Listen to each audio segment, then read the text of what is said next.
नमस्कार प्रिय विद्यार्थियों, वीके नॉलेज इलेक्ट्रिकल में आप सभी का स्वागत है। वैकेंसी न्यूज़ अपडेट लेकर एक बार फिर उपस्थित हूं। वैकेंसी पर बात करेंगे जो आईटीआई होल्डर्स के लिए। वैसे तो इसमें सबके लिए वैकेंसी है।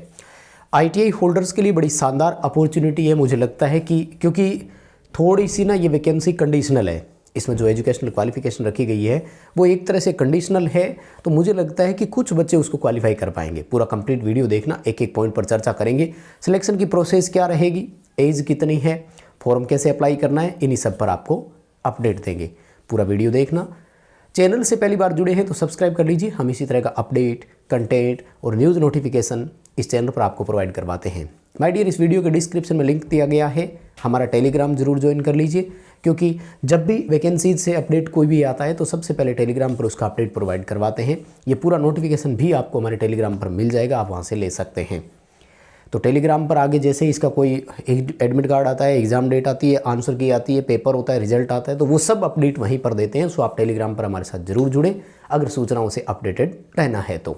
आइए वैकेंसी पर एक नज़र डालते हैं। माय डियर, वैकेंसी है NIOT, national institute of ocean technology, यानी एक तरह से अर्थ साइंस का ये है, और tenure base contract base vacancy है, ये ध्यान रखना।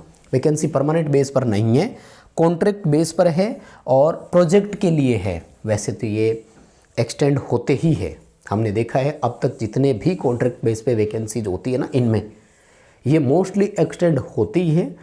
और वैकेंसी इसलिए निकलती है कि बच्चे खुद छोड़ करके आ जाते हैं, क्योंकि वो कहीं और सेलेक्ट हो जाते हैं। तो फिर आप भी ये मौका यूज कर सकते हैं, ये यूँ कहूँ कि इसका फ़ायदा आप उठा सकते हैं। माय डियर, यहाँ पर टोटल 152 पोस्ट है। आईटीआई वालों की जो पोस्ट है ना, वो है ये रही नंबर 5 पर, प्रोजेक्ट टेक्नीशियन के नाम से ये पोस्ट है। टोटल 19 सीटें हैं और इन 19 सीटों में इलेक्ट्रीशियन भी है, फिटर भी है, इलेक्ट्रॉनिक्स भी है। तो सब के लिए आगे फर्दर डिवाइड की गई है, वो मैं आपको बताता हूँ, इस पर चर्चा करेंगे। और ये रिजर्वेशन के अकॉर्डिंग डिवाइड की गई है, तो इन पर तो मुझे लगता है ध्यान देने की हमें ज़रूरत है नहीं।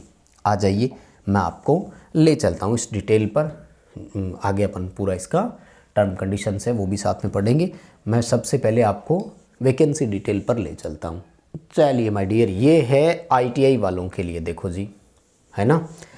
तो पहले तो जो सबके लिए कॉमन पॉइंट है उस पर बात करते हैं। पोस्ट का नाम क्या है? प्रोजेक्ट टेक्नीशियन, शॉर्ट में बोलेंगे पीटी।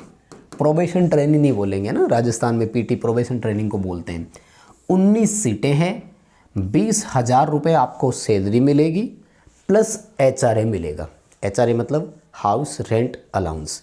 इस पर और जैसे आपके बेसिक वगैरह है यही रहेगी, मतलब कुल मिलाकर के सैलरी आपकी यही है। इस पर डियरनेस अलाउंसेज और वो मिलने की संभावना कम है, क्योंकि क्लियरली मेंशन इतना ही किया है इन्होंने। एज जो रखा गया है वो 50 साल रखा गया है, और as per government of India यानी केंद्र सरकार के अधीन है। पूरे भारत से आप कहीं से भी अप्लाई करें। ये जो 50 साल की एज है ना, ये 18 से 50 साल की एज है। और किसके लिए है? अनरिजर्व कैटेगरी के लिए। अगर आप OBC से है तो ये आपके लिए 53 है। अगर आप SC या ST से हैं तो आपके लिए 55 ईयर है। हालांकि ये तो ऐसे अप्रेज देते हैं, पर इस एज में कौन ही काम ढूंढ रहा होगा यार। बेरोजगार तो 18, 19, 20, 22, 25, 28 साल वाले हैं। तो 28, 18 वाले आराम से भरें, कोई समस्या नहीं है ना। कौन काम कर रहा है, कहाँ काम कर रहा है, इस चीज़ पर मैं कई बार चर्चा कर चुका हूँ और फिर करूँगा।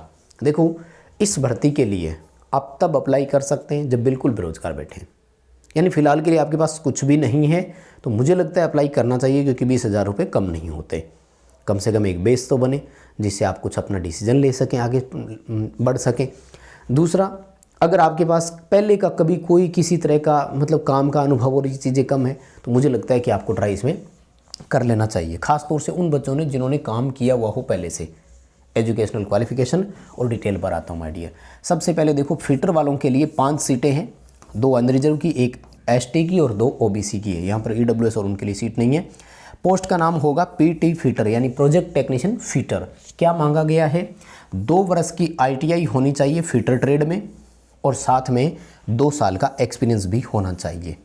मैकेनिकल सिस्टम में कहीं पर भी आपने काम किया हो, 2 साल की ITI, 2 साल का अनुभव। अब यहाँ पर सवाल पूछा जाएगा अप्रेंटिसशिप वाला, तो गवर्नमेंट ऑफ इंडिया का ऑफिशियल ऑर्डर है, 1 साल की अप्रेंटिसशिप को 1 साल के एक्सपीरियंस में काउंट करते हैं। तो आपके पास अगर 1 साल का एक्सपीरियंस हो तो वो प्लस 1 साल की अप्रेंटिसशिप, वो दोनों भी आप यहाँ दिखा सकेंगे, कोई समस्या नहीं है। मिनिमम क्वालिफाइंग मार्क्स नहीं रखें, यानी इतने पास ITI में नंबर होने चाहिए, वो नहीं है। इलेक्ट्रिकल के लिए देखो 6 सीटें हैं, 2 अनरिजर्व की, 1 ST की, 1 SC की, 1 OBC, अच्छा सबके लिए 1-1 है। अनरिजर्व की 2 है, बाकी सबके लिए 1-1 है। पोस्ट का नाम क्या है? PT इलेक्ट्रिकल, यानी प्रोजेक्ट टेक्नीशियन इलेक्ट्रिकल। क्या मांगा गया है? 10+2 ईयर ITI इन इलेक्ट्रिशियन। इलेक्ट्रीशियन ट्रेड में आपका ITI होना चाहिए और इसके साथ साथ 2 साल का एक्सपीरियंस होना चाहिए। कहाँ पर? जिन बच्चों ने थर्मल पावर प्लांट में कभी काम किया हो, प्राइवेट हो सरकारी हो, कोई दिक्कत नहीं है, क्योंकि मेन चीज़ वहीं से आती है। देखो ये सब चीज़ें पावर प्लांट में होती है, या फिर किसी इंडस्ट्री में, किसी फैक्ट्री में काम किया हो, ये चीज़ फैक्ट्री में होती है। अगर आपने कहीं पढ़ाया हो तो शायद ये चीज़ें देखने को नहीं मिलेगी। कैसे? देखो, ऑपरेशन या मेंटेनेंस इलेक्ट्रिकल इक्विपमेंट की, wiring, control panel, industrial wiring, cable termination, assembly, integration, ये सब चीज़ें जो है ना अपने पावर प्लांट में। तो अब भाई जो बच्चे पावर प्लांटों में काम करते हैं, जिनके पास एक्सपीरियंस है, वो चाहे तो यहाँ ट्राई कर सकते हैं। इलेक्ट्रॉनिक्स ITI वालों के लिए देखो माय डियर 5 सीटें हैं, 3 अनरिजर्व की, 2 OBC की, और सेम वही इंस्ट्रूमेंटेशन या इलेक्ट्रॉनिक्स में ITI हो और 2 साल का अनुभव हो तो आप यहाँ पर भर सकेंगे। फिर RAC वालों के लिए है 3 सीटें और वही RAC में ITI हो आपका। इतनी है डिटेल इनके लिए। तो पोस्ट के लिए अप्लाई कैसे करना है और सिलेक्शन कैसा रहेगा, इस पर एक नज़र डालते हैं। तो अप्लाई आपको ऑनलाइन करना है, और ये जो ब्लू आपको दिख रहा है ना, ये क्लिकेबल लिंक होते हैं। तो अगर ये PDF आपके पास है तो इसको ओपन करके यहाँ क्लिक करेंगे ना, तो भी ये वेबसाइट खुल जाएगी। PDF आप हमारे टेलीग्राम से ले सकते हैं। ये पूरा लिंक है या URL है, यूँ बोल दो, यूनिफॉर्म रिसोर्स लोकेटर है, इस पर क्लिक करके भी आप पहुँच सकते हैं वहाँ पर। ठीक है, सिलेक्शन प्रोसेस की बात करते हैं। तो ये देखो माय डियर, आपका प्रोजेक्ट टेक्नीशियन का जो सिलेक्शन प्रोसेस ये रहा। प्रोजेक्ट टेक्नीशियन कौन कौन? इलेक्ट्रिशियन, फिटर, इलेक्ट्रॉनिक्स और RAC, सब के लिए कॉमन चीज़ें हैं। क्या होगा? मात्र ट्रेड टेस्ट होगा, कोई रिटन एग्ज़ाम, कोई फिजिकल एफिशिएंसी टेस्ट या कोई भी फिजिकल स्टैंडर्ड टेस्ट, यानी ना तो PST है, ना PET है, ना रिटन एग्ज़ाम है, कोई CBT VBT कुछ नहीं है। केवल ट्रेड टेस्ट पास करो और बात ख़त्म।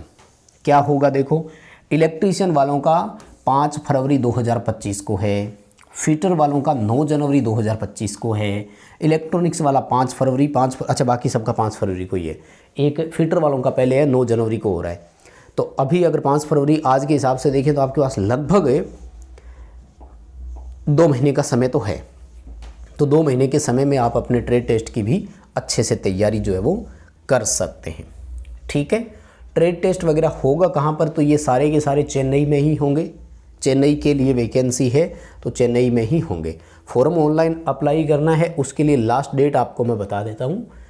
लास्ट डेट है 23 दिसंबर। एप्लीकेशन फ़ीस को इन्होंने शायद कहीं मेंशन नहीं किया, मैंने देखा नहीं था, तो आप एक बार और देख लीजिएगा थोड़ा सा। लास्ट डेट 23 दिसंबर 2024 शाम 5:30 बजे तक इंडियन स्टैंडर्ड टाइम IST के अकॉर्डिंग है। तो आप समय निकाल कर अप्लाई करें, खास तौर से उन बच्चों के लिए जिनके पास एक्सपीरियंस है, इस तरह की बड़ी मतलब एक डिपार्टमेंट में मौका मिल रहा है, ट्राई कर सकते हैं। वीडियो दोस्तों तक पहुंचा दीजिए ताकि जितने भी एलिजिबल कैंडिडेट्स हो वो तो कम से कम अप्लाई करें। अभी के लिए इतना ही अपडेट था, बहुत धन्यवाद।